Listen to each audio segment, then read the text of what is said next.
Tal cual. Bueno, muy bien. Bueno, Pues pues aquí. bueno, Venga, vamos a poner la luz que se me vea un poco más claro. Discúlpame un segundito.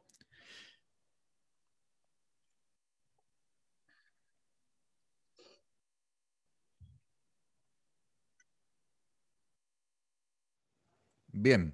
Pues nada, Víctor, estoy contigo y con tu audiencia. Encantado de estar contigo, ¿eh? perfecto. Muchas gracias, Raúl. Bueno, pues primero voy a presentarte, ¿no? Para la audiencia. Venga. Eh, pues estoy hablando con Raúl, que es especialista en Cábala. Eh, yo lo vengo siguiendo hace un tiempo. Sobre todo hizo un vídeo que se llamaba Bitcoin, sobre el Bitcoin, ¿no? Y la espiritualidad que hay detrás del Bitcoin. Y bueno, fue un vídeo bastante visitado. Yo tengo gente en mi audiencia que le gustó mucho. Lo compartimos ahí en los grupos que tenemos de Telegram. Mm. Y bueno, a partir de ahí surgió la idea de entrevistarte. Eh, Cabe decir que yo tengo un grupo en Telegram que hay mucha gente que me sigue y son personas que están todos interesados en temas de criptomonedas, ¿no? Pero además eh, relacionado con la espiritualidad, es decir, no solamente las criptomonedas como algo simplemente económico, sino que también como el potencial que tienen para hacer crecer al ser humano y el potencial que tienen para cambiar al fin y al cabo la realidad, ¿no? Entonces, dentro de ese marco, pues ahí estoy en ese grupo.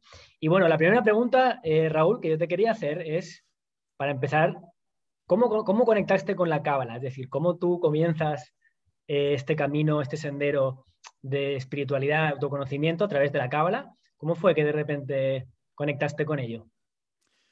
Bueno, tengo que decir que la cábala entró a mi vida de una manera con potencia y con sustancia y con fundamento cuando yo tenía aproximadamente 40 años. Luego conocí que, luego conocí que hay una ley cabalística que dice que una persona vive dos vidas, la que está antes de los 40 y la que está después de los 40, según la cábala, ¿no? Así que en mi caso se cumplió de manera así de potente. Yo antes sí que había estado buscando, en mi búsqueda particular, acerca de las respuestas a las preguntas pues, más inherentes al ser humano. En mi caso, yo puedo hablar de mi proceso. Y mi proceso, la pregunta era, ¿qué hago aquí? ¿Qué soy yo? ¿Qué es esta realidad? Y a eso llegué no porque tuviera curiosidad, que yo siempre me considero una persona muy curiosa, sino porque hay un elemento en mi vida o hay un acontecimiento, un evento en mi vida que me obliga a ponerme de frente a las preguntas trascendentales. Y ese acontecimiento es un palo enorme que se llama una enfermedad. Es decir, normalmente si las personas no llegan a puntos, por mi experiencia ya, te digo, no llegan a puntos de dolor como para hacerse cuestionar para qué están viviendo de la manera que lo hacen, pues la persona no se cuestiona nada, no tiene necesidad de cuestionarse nada, ¿para qué lo va a hacer, no? Y normalmente pues puede ser eso, en mi caso fue una enfermedad, ¿no? Y a raíz de ahí empecé mi proceso de búsqueda.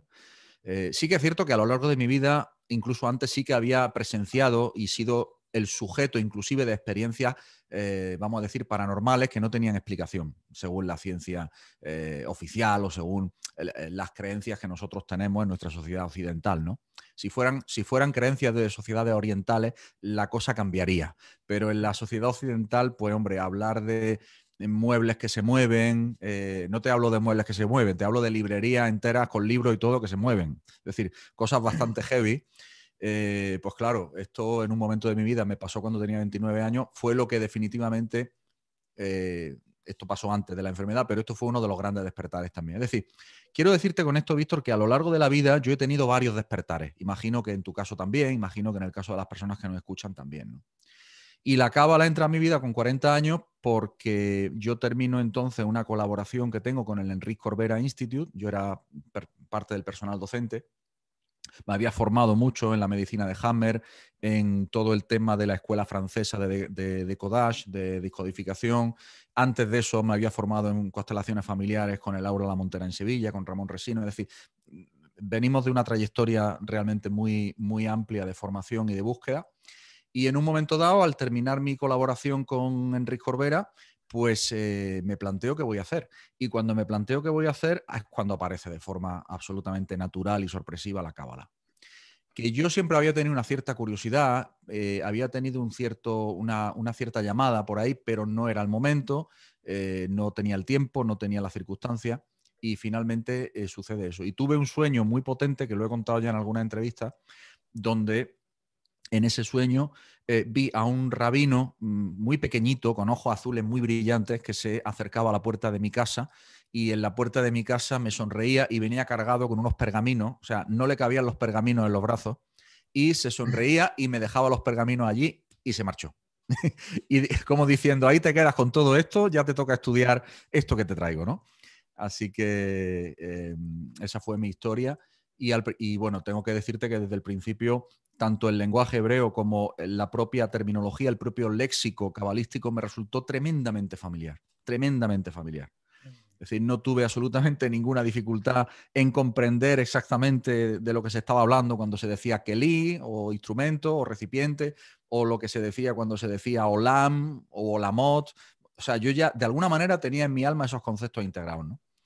Así que puedo decir que fue como una especie de reencarnación dentro de esta vida, mmm, o como, sí, como dicen los cabalistas, un alma adicional que me viene de ancestros. Luego, investigando sobre mi linaje, pues me di cuenta de que obviamente por el linaje, Durán me viene de un apellido muy, muy potente dentro de la cultura rabínica, de los Durán de Mallorca, de los Durán de que luego se escaparon a Argel, con los pogromos de Mallorca, etcétera.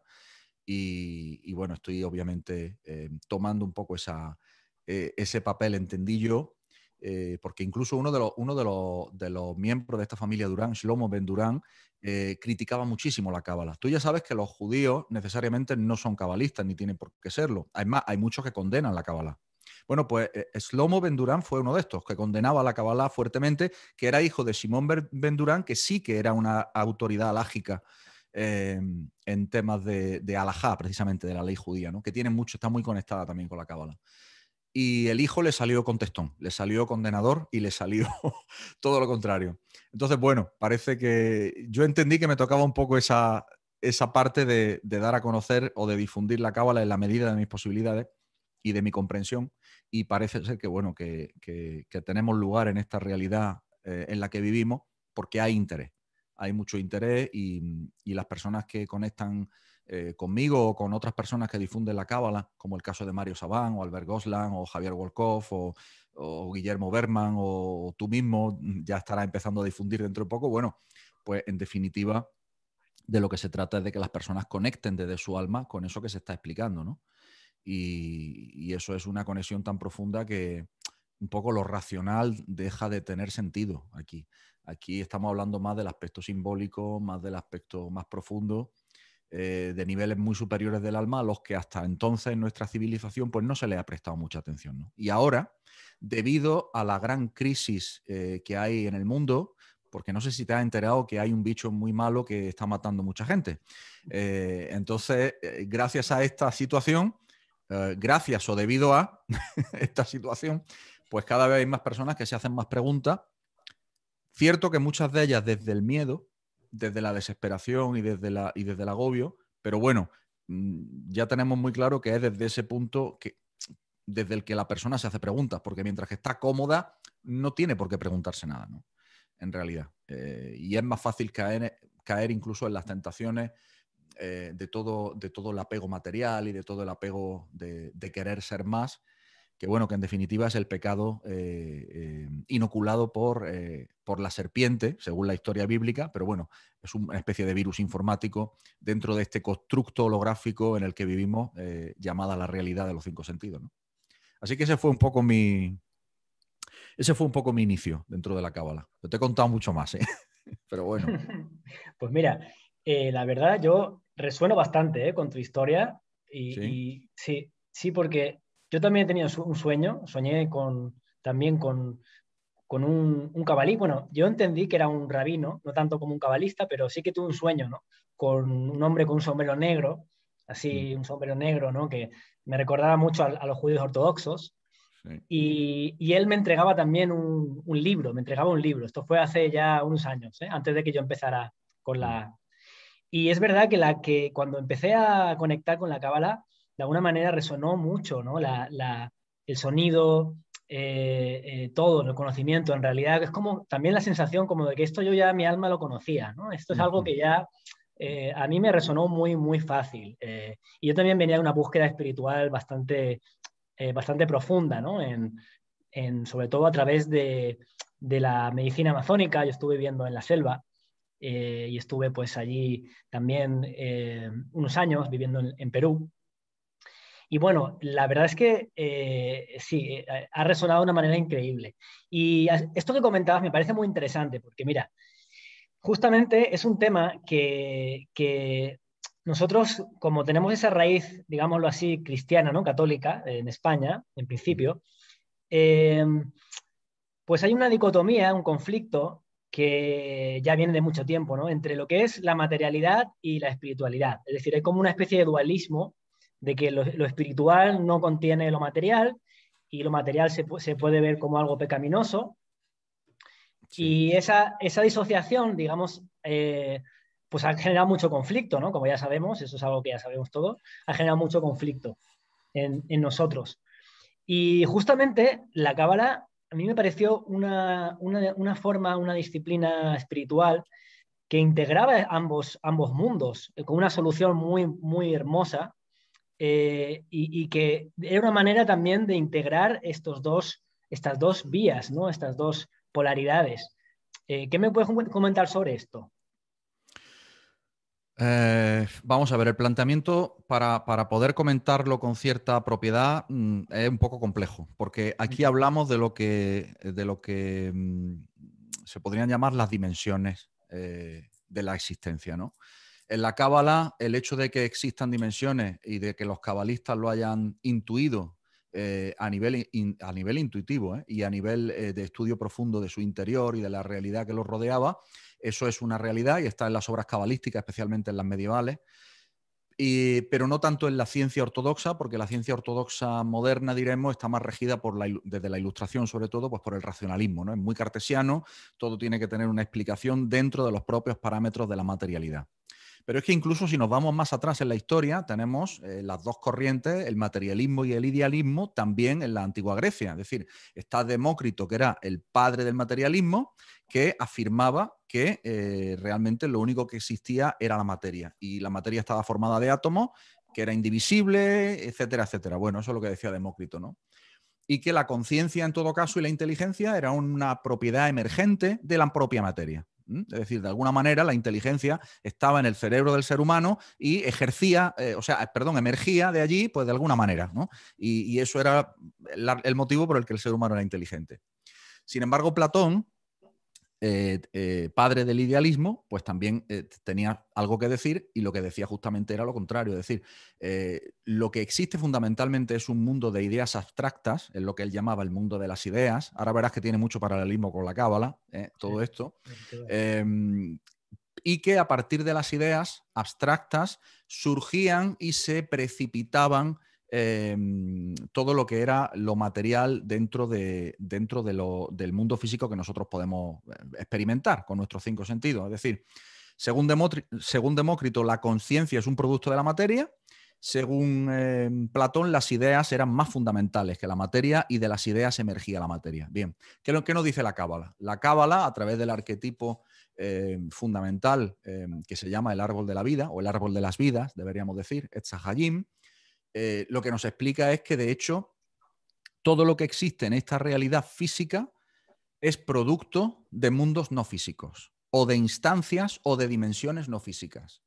E inclusive dentro de las dimensiones no físicas existen también dimensiones bien diferenciadas para los cabalistas.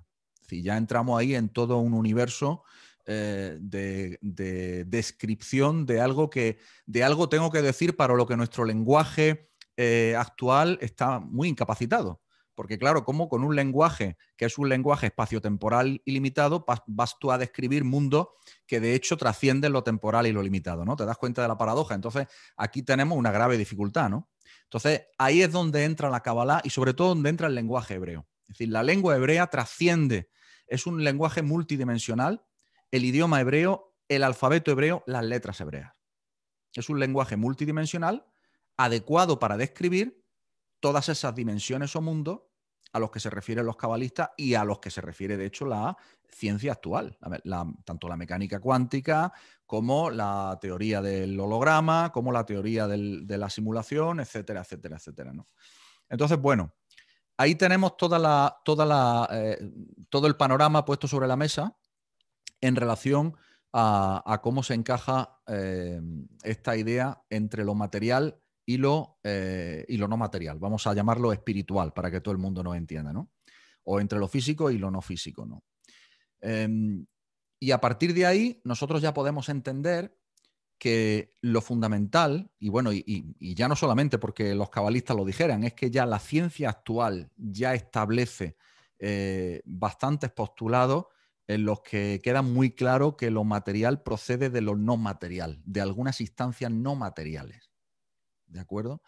Pero la Cábala lo decía hace miles de años, ¿no? Y uno se pregunta cómo es posible que los hombres primitivos de hace miles de años que iban en carro tirado de burros, pues fueran capaces de llegar a estos conocimientos tan profundos, ¿no? A ver si es que resulta que esos hombres no eran tan primitivos y la tecnología que tenían pues no era tan primitiva como nos han hecho creer, ¿no? En fin, ya cada uno que saque sus propias conclusiones. Digo esto porque cuando se llegan a razonamientos muy avanzados, es porque de alguna manera también los símiles, las metáforas que tú puedes ver en tu día a día por la mera observación y por el efecto que el ambiente tenga en ti, van a estimular precisamente ese proceso de investigación interior más y más hacia ti, ¿no? Entonces, bueno, materia y espíritu, pues son una misma cosa, pero contemplados desde dos dimensiones distintas o desde más de dos dimensiones distintas. Fundamentalmente dos, porque vamos a decir que una sería lo material y la otra no material, visto desde la perspectiva del ser humano que está dentro de la materia. Ahora, si yo me voy en una meditación fuera de la materia, ya estoy en otra perspectiva. En la Cábala podríamos decir que está en el nivel de Jochma cuando medita. Entonces, desde esa perspectiva, tú estás viendo y observando otras realidades, otras dimensiones. Y por lo tanto, las conclusiones a las que llevas son distintas. Y esto nos lleva a una cosa fundamental, que es entender que cada nivel de realidad tiene sus propias verdades y que cada nivel de realidad tiene sus propias leyes. Y por eso es tremendamente ridículo intentar hacer cuadrar o coincidir dos verdades que pertenecen a distintos niveles, desde el punto de vista de un solo nivel. No sé si me explico. O sea, no tiene ningún sentido. Entonces, es como querer demostrar que existe Dios en un laboratorio, ¿no? Claro, porque Dios trasciende, la idea de Dios trasciende por su propia naturaleza lo que sea que se pueda averiguar en un laboratorio. Con todo y con eso, fíjate, Víctor, que en laboratorios de mecánica cuántica se han llegado a demostraciones de que este universo no es real. Es decir, es real en la medida en que tus 5 sentidos están programados para percibir lo real como real.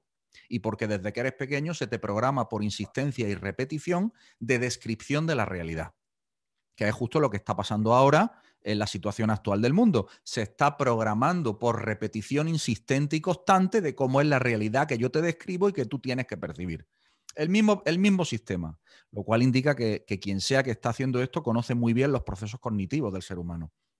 Procesos que no se enseñan en las universidades corrientes, tengo que decir. Esto se enseña en otras escuelas, a las que ni tú ni yo pues tendríamos acceso, ¿de acuerdo? Entonces, bueno, esa es la base fundamental entre materia y no materia. Así que, bueno, que en realidad forman parte de una misma realidad que es multidimensional. Bueno, esto da para mucho, ¿no? El tema, pero para centrarlo en algo un poquito más práctico, ¿no? Que habíamos titulado la entrevista con el nombre de espiritualidad y finanzas. Bueno, es un nombre así un poquito elegante, pero en la práctica lo que viene a decirnos también, y es lo que yo he encontrado en la Cábala con el tiempo que llevo estudiándola, insisto que no es mucho, y en este sentido me considero un principiante, pero sí que he visto que la Cábala plantea la existencia desde una manera que yo considero que es como muy positiva, porque es una manera de concebir la existencia aquí como una forma de crecer, ¿no? A través de ir enfrentando diferentes conflictos, diferentes obstáculos, podríamos decir así, que eso va corrigiendo de alguna manera el carácter y va corrigiendo también la conciencia.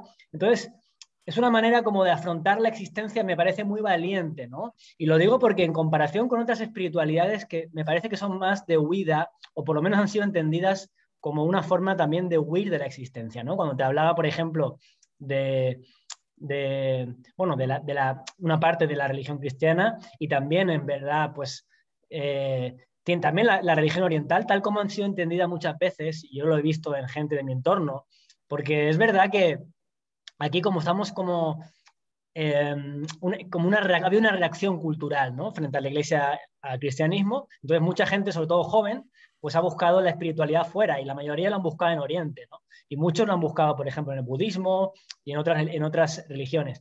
Pero yo he visto que, es mi percepción al menos, que muchas personas han hecho una búsqueda de estas espiritualidades como más bien como para huir de la realidad, ¿no? Como desde unas meditaciones, por ejemplo, con los ojos cerrados, que los lleva como a huir del cuerpo, de la sensibilidad. Yo mismo he practicado meditación vipassana, por ejemplo, mucho tiempo, hasta que me di cuenta, yo mismo me di cuenta, de que de alguna forma lo que estaba planteando, o como yo lo estaba entendiendo al menos, pues era al final huir de la existencia, es decir, el liberarse de la existencia. Y la cábala me parece que no hace esa acción, ¿no? Me parece que es una espiritualidad mucho más pragmática, mucho más confrontativa, si se puede llamar así, ¿no? En la existencia.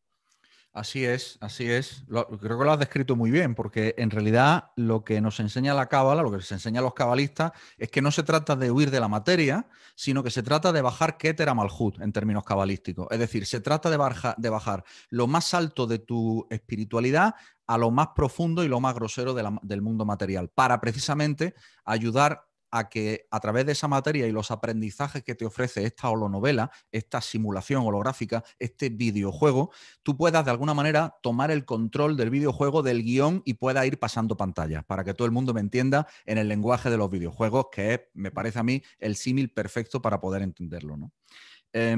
Hablabas de una cosa muy interesante que es el miedo. ¿De qué se trata este juego? El juego en el que estamos metidos y que los cabalistas describían tan bien, se trata, a mi modo de ver, de un juego en el que existen fundamentalmente dos fuerzas o dos polaridades. Por eso hablamos que estamos en una dualidad, ¿eh? Entonces, hay una polaridad que está basada en una frecuencia vibracional que es muy baja y que densifica todo hasta el punto de hacerlo material, necesaria para que exista la materia, y esas fuerzas son lo que solemos llamar la fuerza negativa o el mal o aquello que fundamentalmente apuesta por el miedo. Entonces, ¿qué hace el miedo? El miedo es una frecuencia muy grosera que hace que se densifique mucho la realidad, y al densificarse mucho la realidad cuesta mucho mover los eventos. ¿Ves tú? Cuesta mucho moverse cuando uno tiene miedo, ¿no? De hecho, tú lo ves en el mundo animal, que hace el miedo en un animal, lo paraliza. Lo paraliza. Es cierto que otros huyen con el miedo, pero fundamentalmente el miedo es paralizante, ¿no? ¿Por qué? Porque es densificante. Luego está la fuerza del amor, la fuerza de lo que se ha llamado la luz, y la luz, insisto, dentro de la dualidad, porque si vemos otra vez las distintas dimensiones, desde fuera de la dualidad es que todo es luz, ¿no? Por eso te digo que hay que ir jugando todo el rato con el ascensor dimensional para entender exactamente dónde estamos parados, ¿no? Pero, insisto, desde el punto de vista de la dualidad, y en contraposición a la fuerza de la oscuridad, está la fuerza de la luz, dentro de la polaridad dual. Y dentro de esa polaridad dual, la fuerza de la luz aspira a ¿qué? A subir la vibración todo lo que puede y más. O sea, hay dos fuerzas que tienen dos trabajos. Una es bajar la densidad, bajar la vibración hasta conseguir la densidad, materializar, cosificar, y otra es subir la vibración para desdensificar, vamos a decir, para desmaterializar.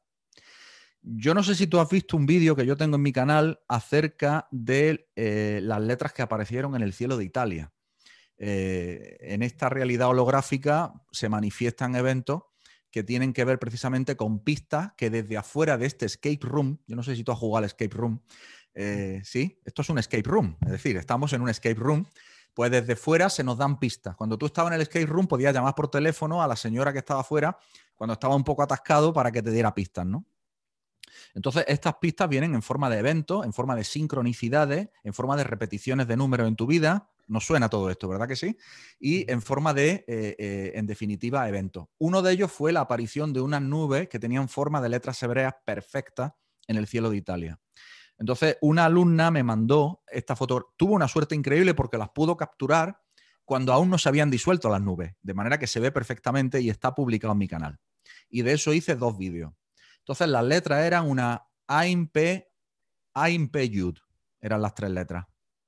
Entonces, inmediatamente yo me puse a descifrar aquello y me di cuenta de que era un acrónimo. Eran las iniciales de Al-Pi Adonai. Al-Pi Adonai, que es una frase que se repite mucho en la Torá, que quiere decir según. Al-Pi significa según. Adonai es el tetragrama, es decir, el árbol de la vida.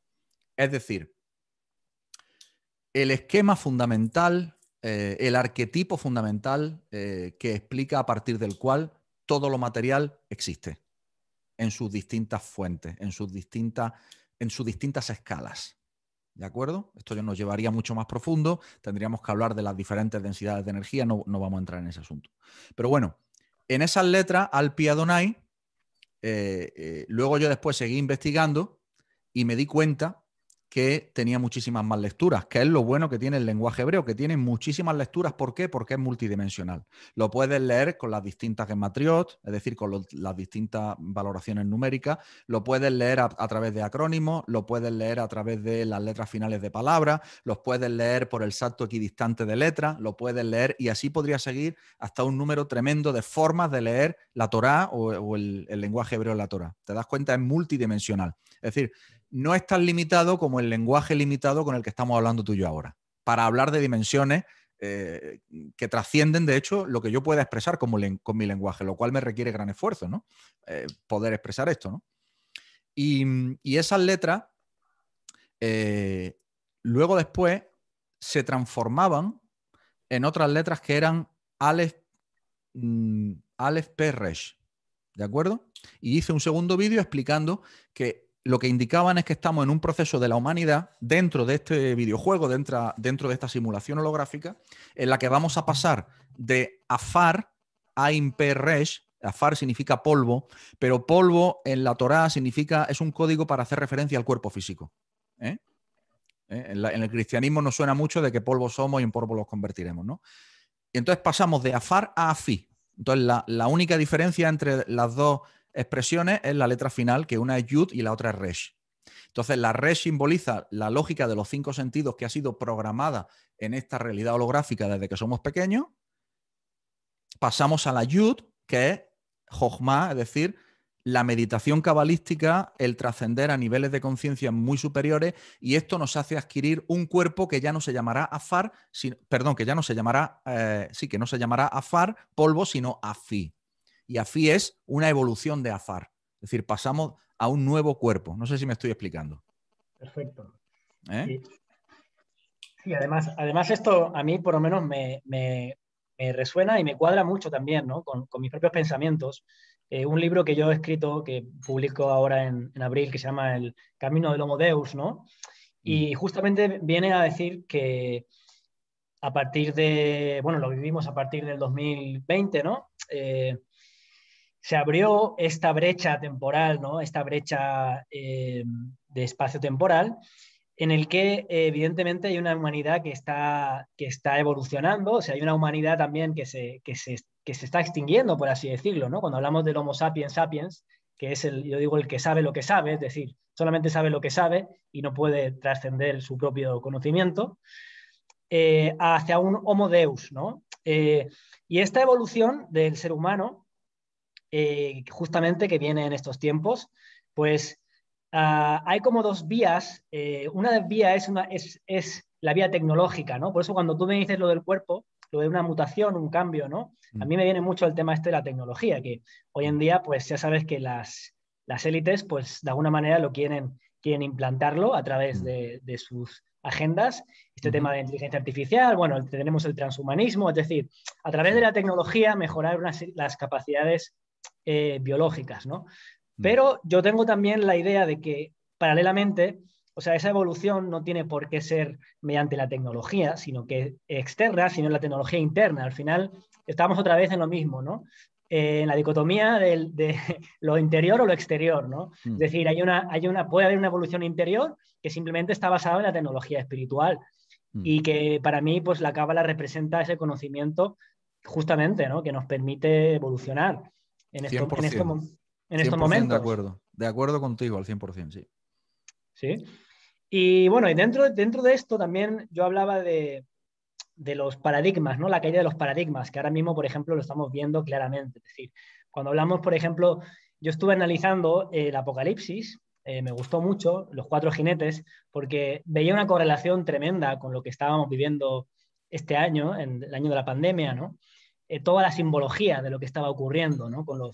El Apocalipsis, para mí es que era exacto, exacto. Es decir, cuando tú hablas de las señales, yo en el Apocalipsis veía las señales exactas de todo esto, ¿no? De la pandemia, el jinete rojo, el jinete negro, bueno.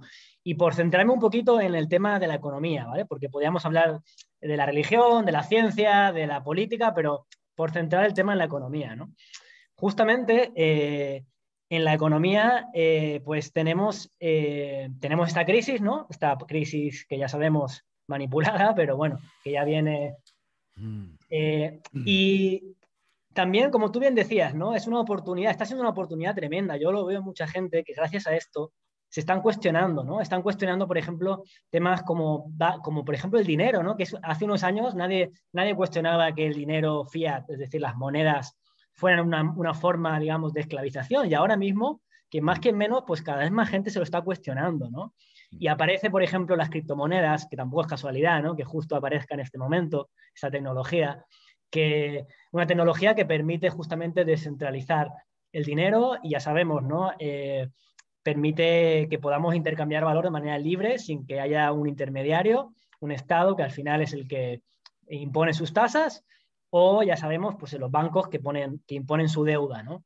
Entonces, aparece esta tecnología y claro, está muy a la luz de los tiempos que estamos viviendo este tema. ¿Qué me puedes hablar un poquito sobre esto? Hablando un poquito más de la economía.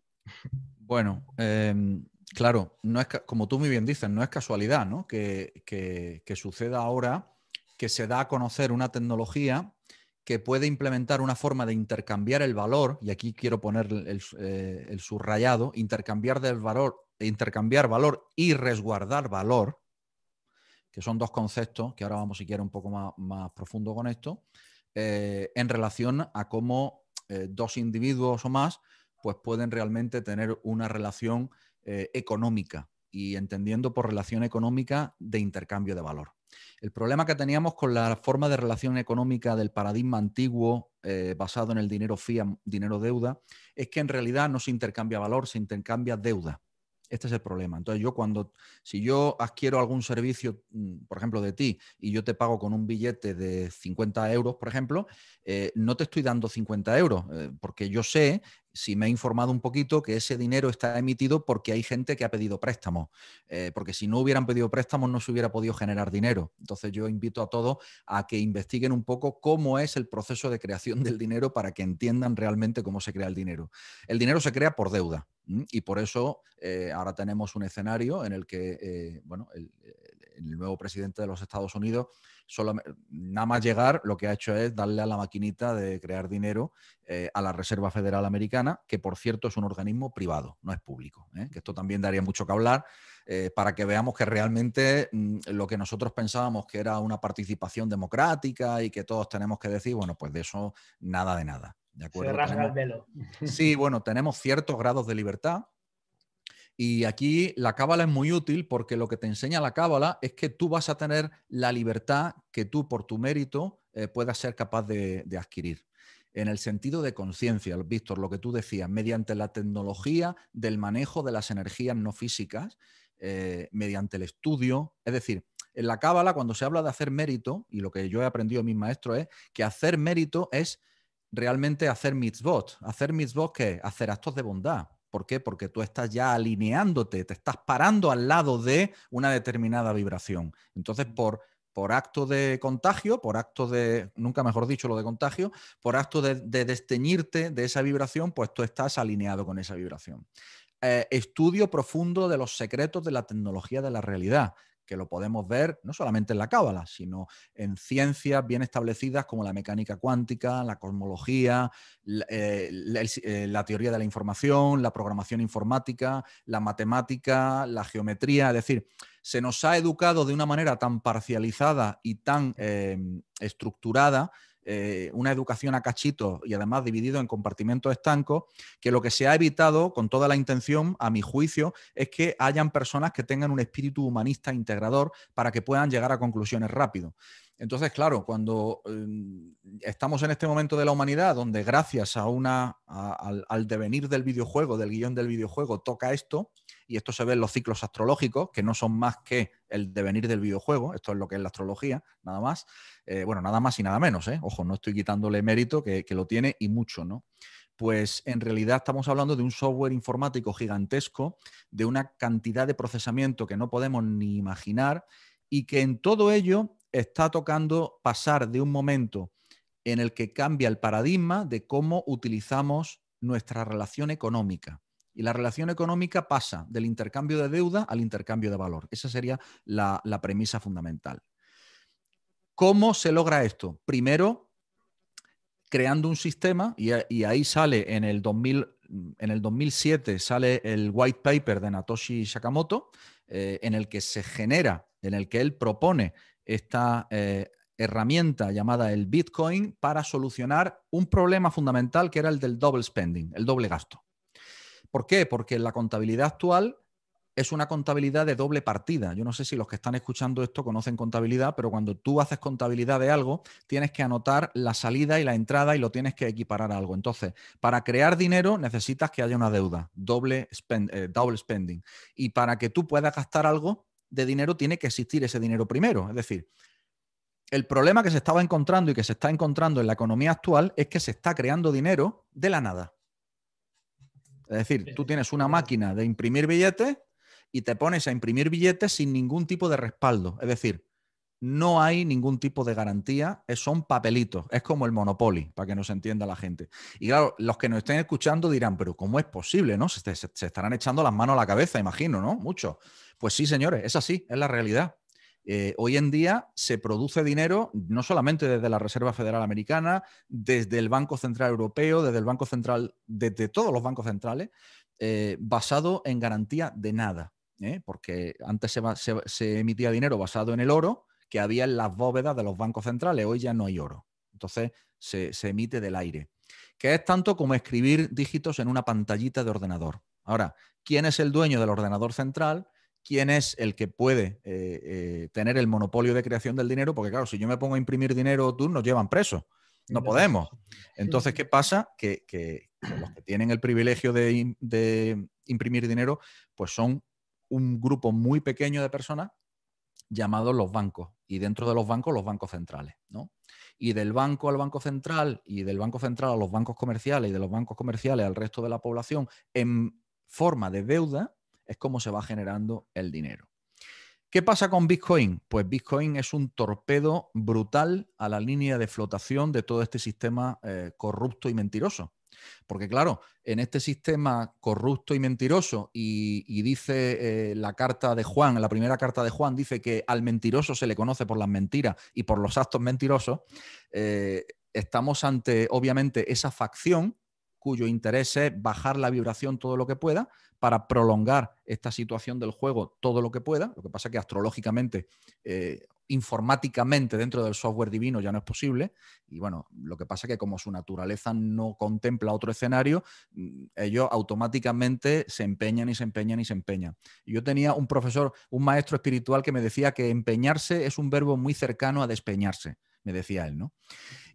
Y bueno, en realidad este sistema, lo que está haciendo el sistema de las criptomonedas en general, pero para mí el Bitcoin es la clave, porque el Bitcoin tiene algo que no tiene el resto de criptomonedas, que es que incorpora un sistema. Primero incorpora el hecho de que es limitado, es decir, no se pueden fabricar más de 21 millones de Bitcoin, señores. Ahora se pueden fabricar todos los dólares que se quieran, pero Bitcoin está establecido en el protocolo de creación, en el white paper, que solamente se pueden crear 21 millones, con lo cual va a ser escaso y va a ser limitado. Por lo tanto, esto ya automáticamente nos conecta con el concepto de inflación en la economía, porque la inflación se basa en la subida de precios precisamente porque se genera más dinero. Se imprimen billetes, que se lo digan a los venezolanos y a los argentinos, que saben de lo que estoy hablando perfectamente.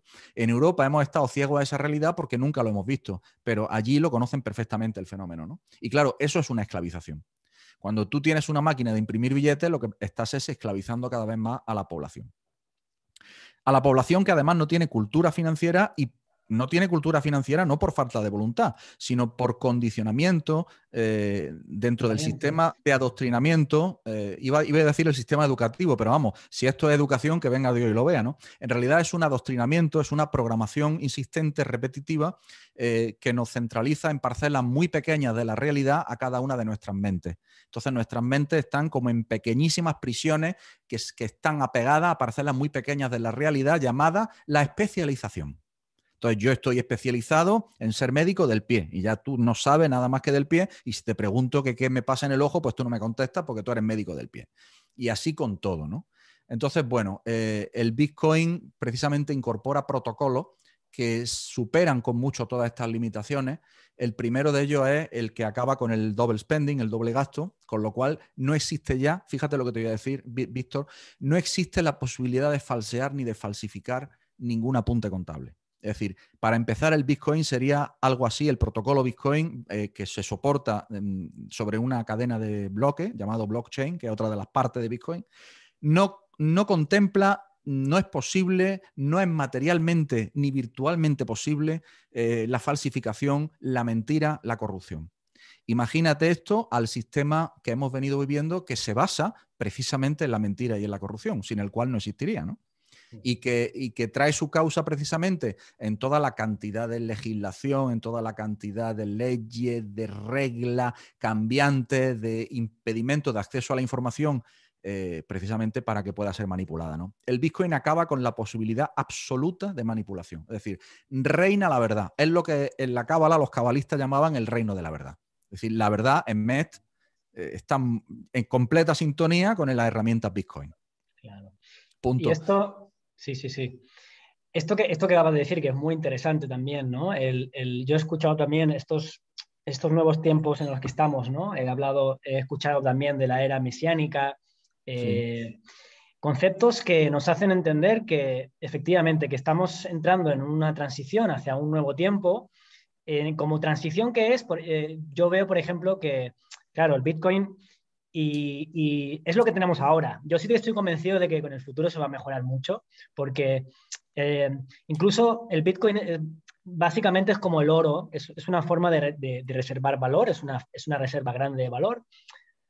Pero yo creo que más allá del Bitcoin incluso, todavía no, quizá no ha aparecido, o sí ha aparecido, pero bueno, eh, un dinero, o sea, una moneda, unas criptomonedas, ¿no? Que van a estar más basadas en el propósito. Es decir, tú sabes que a través de los contratos inteligentes incluso es posible programar el dinero. Es decir, el dinero va a poder ser programado.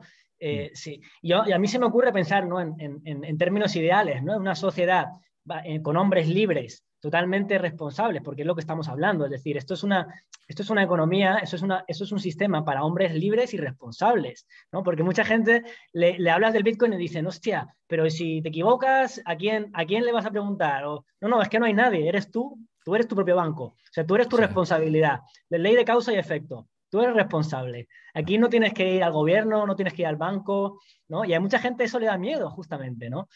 Porque, claro, como tú bien has dicho, pues ese adoctrinamiento también ha ido hacia la dirección de hacer creer a la gente que necesitan ayuda, que necesitan, ¿no? A ese gobierno, que necesitan esa ayuda, ¿no?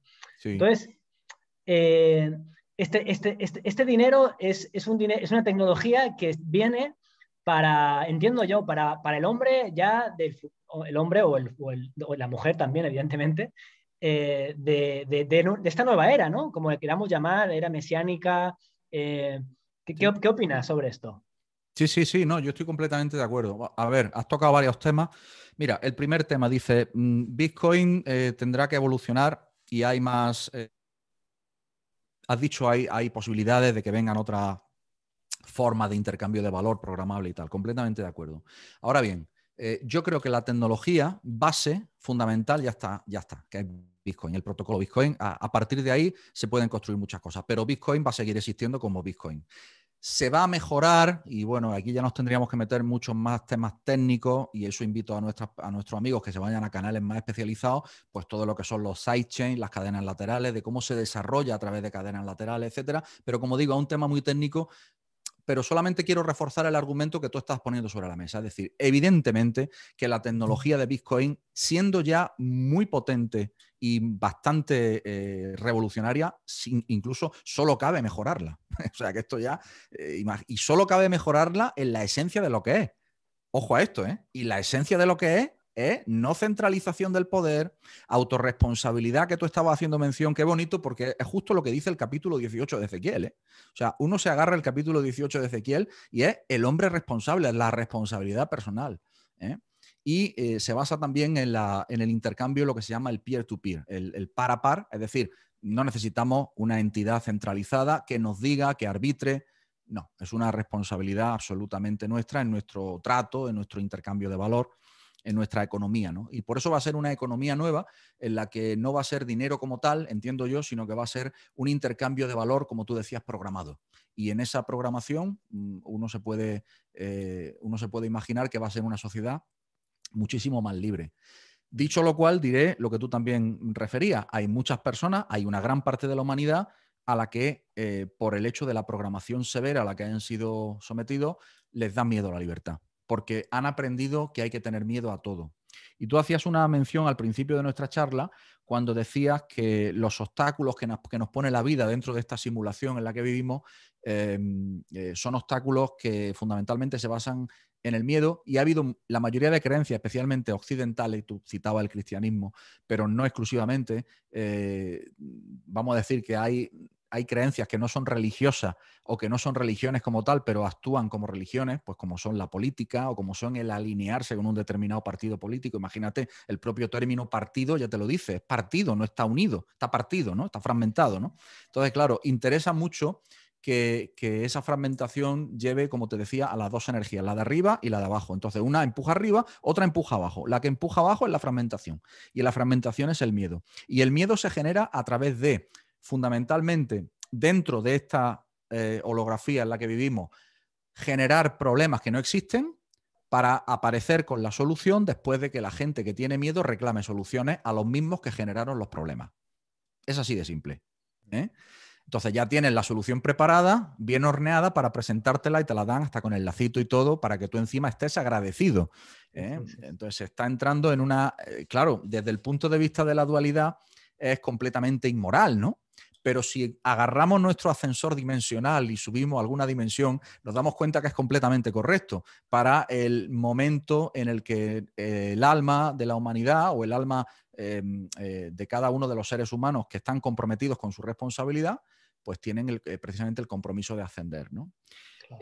Decías que el Bitcoin es reserva de valor, completamente de acuerdo, porque tú imagínate, hasta entonces lo que se ha tomado como reserva de valor ha sido el oro.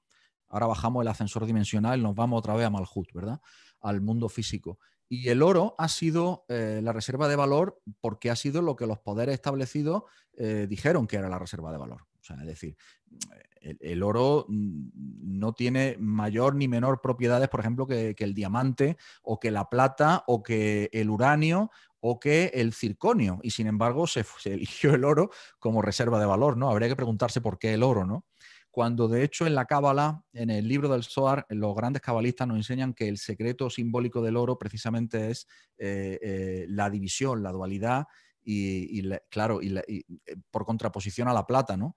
El oro simboliza el árbol del conocimiento del bien y del mal, es decir, simboliza todo lo que es la limitación, y la plata simboliza el árbol de la vida. De hecho, tiene la misma gematría, que es Sef, que Etzahayim, 160, con lo cual ahí tenemos esa simbolización.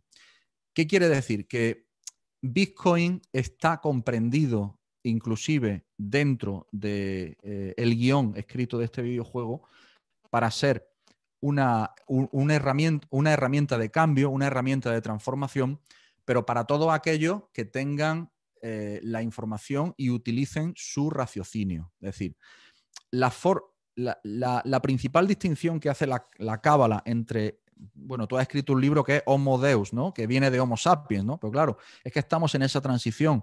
En hebreo hay dos palabras para referirse a hombre. Una de ellas es Ish, que sería Homo sapiens, Ish. Y luego otra es Adam. Pero claro, Adam es más Homo Deus en tu propia terminología, ¿no? Entonces, ¿qué ocurre? Que estamos ya en el proceso en el que estamos entrando en Adam y estamos dejando atrás Ish. Pero hay todavía muchas personas dentro de esta realidad que todavía están muy identificadas con Ish. ¿Cuál es la diferencia? El miedo. El apego a lo material que te lo da la frecuencia baja del miedo. Conclusión. Ya cualquiera que saque conclusiones podría pensar la conclusión fácil, que es decir, no hay que tener miedo. Esto es fácil decirlo. Pero claro, yo entiendo que hay personas que están en un proceso de despertar y que además su ambiente las rodea de estímulos constantes y repetitivos, y subrayo esto, estímulos constantes y repetitivos que los conducen hacia la vibración de miedo. Yo a estas personas recomiendo que se autoimpongan estímulos constantes y repetitivos para contrarrestar esa vibración de miedo, como escucharse vídeos que le eleven la vibración, estudiar, por supuesto, yo en mi caso recomiendo estudiar cábala o estudiar mecánica cuántica, en realidad no estudiar todas estas disciplinas por separado, sino de manera unificada, es mi recomendación, ¿no? Y sobre todo hacerse preguntas y cuestionamientos acerca de qué vida quieren vivir y empezar a tomar decisiones en su propia vida. Porque el hombre, Víctor, nos dice también la Torá, fue creado para moverse. La Torá dice literalmente la asot, para moverse. Para hacer, dice literalmente. La asot es para hacer, pero uno hace cuando está en movimiento, cuando uno está parado no hace nada, ¿no? Entonces, el ser humano está parado para tomar decisiones. Y las decisiones que tiene que tomar tienen que ir en un solo sentido, en el de cambiar de pantalla del videojuego. Por eso es tan importante que a lo largo de la historia, y esto fue un descubrimiento que hice hace poco, han existido tantísimos movimientos migratorios y tan penosos en el mundo. Porque para cambiar de pantalla en el videojuego, yo he entendido que es importante también cambiar de escenario. Si lo haces de manera voluntaria y lo haces de manera consciente, entonces probablemente lo vas a vivir de una manera más dulce que si tú te ves obligado a emigrar. No sé si me explico. Sí. Qué Y interesante. está escrito en la Torá. El hombre está hecho para hacer. Si no haces tú, te van a obligar a que hagas.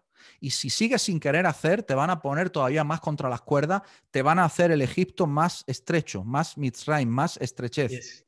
Y es tal cual. Es lo que está pasando. Es tal cual estamos viviendo ahora, ¿no? Esto recién lo decías, ¿no? Y creo que ayuda mucho, esto ayuda mucho también a entender esta visión, como tú decías, tomar el ascensor, ¿no? Y ver la realidad desde esos planos arriba donde no hay dualidad.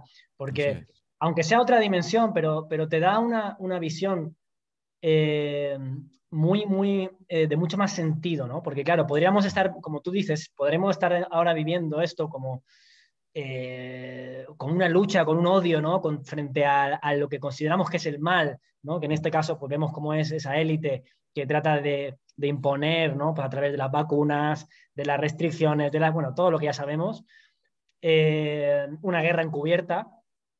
Entonces podríamos caer en la tentación, ¿no? De luchar contra ellos y de decir que...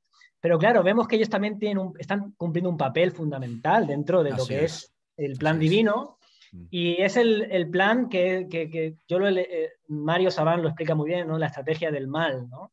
Cuando habla del mal como, claro, el mal como forma de, al final, de despertarte, de que tú estás, si tú estás durmiendo y no despiertas y sigues durmiendo, pues el mecanismo para despertar muchas veces es una pesadilla, o sea, la pesadilla es la que te permite despertarte del sueño, ¿no? Así es. Y es que eso se ve claramente, ¿no? Entonces, y mucha gente está despertando también gracias justamente a todo esto, ¿no? A estas restricciones, Entonces, al final, ves esa función que tiene, ¿no? Que tienen esta gente que está allá arriba y que yo cuando los veo digo, madre mía, ¿no? Como Bill Gates ¿no? Dices, hostia, pero tienen un papel, ¿no? Tienen ese papel increíble, ¿no? Claro, pero lo interesante darse cuenta de ambas dimensiones. Es decir, por eso es que a partir de este momento, mira, la diferencia que yo veo fundamental entre la nueva humanidad y la humanidad que dejamos atrás, y esto te hablo por experiencia propia porque yo he sufrido esa transformación, es estar pendiente todo el tiempo de que tú eres multidimensional y que vives en distintas dimensiones. Y antes yo no estaba pendiente de que yo era un ser multidimensional y vivía en distintas dimensiones. En mi anterior vida yo no lo estaba. Mi vida anterior era completamente maljutiana, si se quiere utilizar el término. Es decir, completamente material. ¿Por qué? Fíjate, me dedicaba a temas de inmobiliaria, me dedicaba a temas legales, abogacía, no sé, bueno, no ejercía como abogado, pero asesoraba temas inmobiliarios, tenía una inmobiliaria, trabajé en un banco, ¿qué te voy a decir? O sea, sí. Entonces, claro, eso en mi vida anterior. En mi vida anterior en esta. Entonces, ¿qué quiere decir? Que cómo yo me iba a plantear ningún tipo de visión multidimensional de la realidad y trascendente si no llega a ser porque yo mismo he experimentado fenómenos que no tenían explicación desde el punto de vista material. Y no tenía ningún sentido que yo lo viviera si no era para que mi propia alma me llevara por el camino del despertar. Y Y más además eso... tarde, y Vale, claro, vale. y más tarde en mi vida, como yo decía sí, pues más información me traía. Y como yo seguía diciendo sí quiero más, pues más información me traía. Y es tu disponibilidad mental la que hace que tu vasija se engrandezca y puedas ser recipiente portador de más conciencia. Y eso es lo que se llama en la Torá, me haréis un trono y habitaré en ellos, que es el principio fundamental del despertar.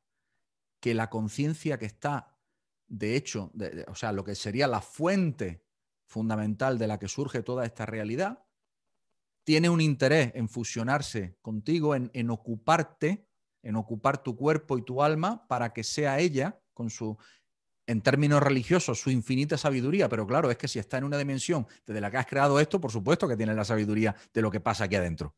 ¿Me explico? Esto también lo plantea muy acertadamente Jean-Pierre Garnier-Mallet en su famoso libro del doble cuántico, ¿no?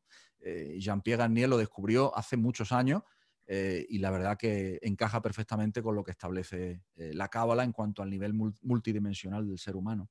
Y en ese sentido, la clave para mí es que no tenemos que tener miedo. O sea, que pase lo que pase, en una realidad multidimensional la muerte no existe y por lo tanto tenemos que estar dispuestos y entendiendo desde una comprensión profunda que estamos protegidos porque tenemos conocimiento.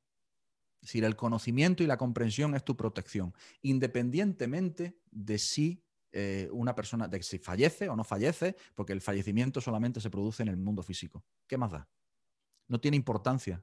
Si te toca fallecer, que es lo único con lo que tú puedes tener miedo, porque la gente lo que tiene miedo es a la muerte o al sufrimiento físico, o sea, todo el miedo está asociado a lo físico, no a lo no físico. Es decir, con algo no físico no te pueden amenazar ni asustar.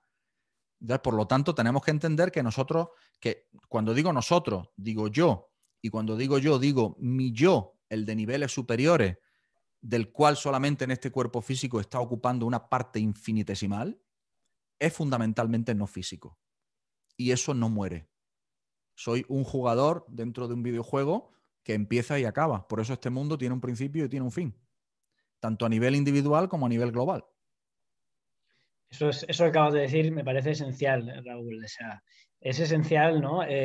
Porque es verdad, el sistema, la forma que tiene de programar, ¿no? Y de esclavizar justamente es a través del miedo, a través, y es, la clave es la muerte, ¿no? Porque al final es el gran miedo del cuerpo a morir. Pero claro, la gente huye de la muerte. O sea, con el miedo huye de la muerte, pero al huir de la muerte no existe, es decir, no está, pueden estar vivos porque los cuerpos se mueven, pero hay una diferencia entre vivir y existir, tal cual yo lo veo, ¿no? Porque existir implica un sentido, un propósito, ¿no? Por eso es tan importante realmente el sentido ahora mismo, ¿no? Entonces, una de las cosas que la cábala aporta, y eso es increíble, ¿no? Es el tremendo sentido con esto de no solamente a nivel de las multidimensiones, sino todo lo que es, al final, todo lo que es el relato del Génesis, es decir, todo es un aporte de sentido, de realmente de por qué estamos aquí, de qué hacemos en la Tierra. Es decir, sin un sentido de qué hacemos aquí, realmente es muy difícil. trascender el cuerpo, ¿no? Porque el videojuego, como tú dices, parece muy real, es decir, Claro, es te parece tremendamente muy real. convincente. Ajá. Así es. Entonces, sin un gran sentido que pueda compensar, digamos, esa densidad de lo físico, se hace muy difícil, ¿no? Por eso, cuando yo llega la gente, supongo que también, ¿no? Cuando la gente me llega, yo soy también psicoterapeuta y llega la gente con problemas de salud, con problemas físicos, ¿no? Siempre trato, bueno, y tú obviamente que ya estudiaste biodescodificación lo sabrás, tratar de llevar el tema físico a un plano superior y ver justamente la oportunidad, ¿no? Que al final el dolor también es una oportunidad de crecer. Tú hablabas, ¿no? Muchas veces la enfermedad, por ejemplo, es el camino iniciático por el que muchas personas se inician en la espiritualidad. Sí, así es, justamente. Y cada alma tiene su camino y cada alma decide encarnarse para vivir y aprender desde un punto de vista. Y cada alma resuena con un camino más que con otro. Es decir, habrá almas que tendrán necesariamente que tener una enfermedad y morir de una enfermedad porque así era la experiencia que tenían que sufrir. O que experimentar, mejor dicho, más que puede ser sufrimiento también, obviamente, y habrá almas que tengan que experimentar una resonancia mayor pues, con la medicina tradicional china, y habrá almas que tengan que experimentar una resonancia mayor pues con la medicina de Hammer, o habrá almas que tengan que experimentar una resonancia mayor pues con la cirugía y con la extirpación de órganos para curar dolores y tal, no sé, como en mi caso, ¿no? Que me extirparon la vesícula, el apéndice, es decir, pero son experiencias que mi alma eligió de alguna manera tener, ¿no? Claro. Aquí lo fundamental, Víctor, lo que yo quiero transmitir de alguna manera que se quede el mensaje, y estábamos hablando de Bitcoin y economía, pero en realidad estamos hablando de elección. En realidad, al final, ya sea en economía, ya sea en salud, ya sea en modo de vida, ya sea en dónde quiero vivir, con quién quiero vivir, de qué me quiero alimentar, todo esto es un tema de elección. Y la elección solamente puede venir en la medida en que yo esté bien informado y tenga conocimiento. El mayor propósito que tienen las fuerzas del mal dentro de este videojuego es su obligación, de hecho, su obligación es retirarte toda la información y proveerte de información que te confunda para que caigas en el caos. Ese es su papel. Es su obligación, están programados para eso. El papel, sin embargo, de tu alma eh, cuando acuerda introducirse en este videojuego para echarse esta partida, pues es ir pasando pantalla, pero siempre venciendo de alguna manera el engaño, que el engaño es la falta de ignorancia. Por eso los cabalistas dicen que la mayor desgracia de un ser humano es la ignorancia. Pero no la ignorancia de estudios académicos, sino la ignorancia del estudio de la tecnología de la realidad. Claro, claro. Y ahí me viene la frase, ¿no? De conocerás la verdad y la verdad te hará libre, ¿no? Así es. Y en estos momentos tan importantes, ¿no? Yo también quiero quedar como el mensaje, ¿no? Este mensaje también para la audiencia, de que vivimos tiempos en los que todos estamos reclamando esa libertad, ¿no? Todos reclamamos libertad, pero has hablado de algo al principio que es el mérito y me parece muy importante esa palabra, ¿no? Porque parece que es una palabra que el mérito, es decir, la libertad también es merecida en el sentido de que hay una responsabilidad frente a esa libertad y esa responsabilidad tiene que ver con conocer, Así porque es. tú eres libre cuando conoces, si no lo estás haciendo desde la ignorancia, desde la inconsciencia. Entonces no es libertad, ¿no? Sí, decía Schopenhauer, Arthur Schopenhauer, que no hay mayor esclavo que el que falsamente se cree libre. Claro. Claro, si tú te crees que eres libre, pero estás siendo como la mayoría de personas que hasta este momento se creían que eran libres y de pronto se han dado cuenta que no eran libres en absoluto. Claro. Se han dado cuenta que podían elegir, digamos, la salsa con la que podían ser cocinados, ¿no? Como dicen. Sí, Pero más o menos. no podían elegir no ser cocinados. Así es. Pero mira qué interesante, porque dentro de eso, dentro de ese ambiente, cada uno siempre, el mensaje que tiene que quedar es, cada uno siempre tiene la capacidad de elección. No nos olvidemos de esto, que es el libre albedrío con el que está creado el ser humano dentro de este holograma. Entonces, dentro de este videojuego, tú tienes la capacidad de el libre albedrío, es decir, la capacidad de elección. Lo que ocurre es que esa capacidad de elección está intrínsecamente relacionada con tu capacidad de conocimiento, en la medida en que cuanto más conoces, con más libertad puedes elegir. Es eso.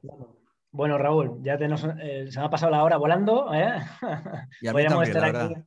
Sí, sí, podríamos estar aquí horas y horas, pero bueno, como hay cosas que hacer, ha sido un placer realmente tenerte hoy aquí, Raúl.